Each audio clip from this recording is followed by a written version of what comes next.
But even if enforcement is messy and even if timelines end up drifting, the direction is what matters for markets. Because importers and retailers do not wait for the last legal memo before they choose to adjust. They price in the risk ahead of time. They preempt the controversy that they can see on the horizon.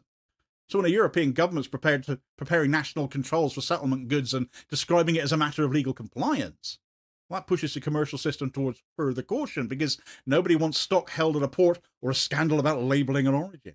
Fruit, again, is where this lands very quickly because it's moved in high volumes, in tight windows, with thin margins, and any added friction turns into waste and financial loss. Israel's growers are reportedly also describing the closure of Gaza as a major buyer as another pressure point. And whether that's described as loss of a market or loss of a familiar outlet for surplus. It's still a constraint that makes the system less flexible. And frankly, Israel deserves it if their barring aid from getting into Gaza actually hits their food markets now because they've lost a sales point. Export sectors survive shocks by shifting volumes between markets when one outlet disappears and another becomes harder to reach.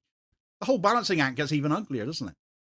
So if European demand is dropping and Asian routes are slower and more expensive, and if internal outlets are not large enough or not priced to absorb the surplus, you end up with exactly what growers are now describing, don't you? Fruit left unpicked, losses locked in, calls for domestic purchases as a stopgap. Once a sector starts relying on patriotic consumption to cover for market rejection, it's not operating as an export success story anymore, is it?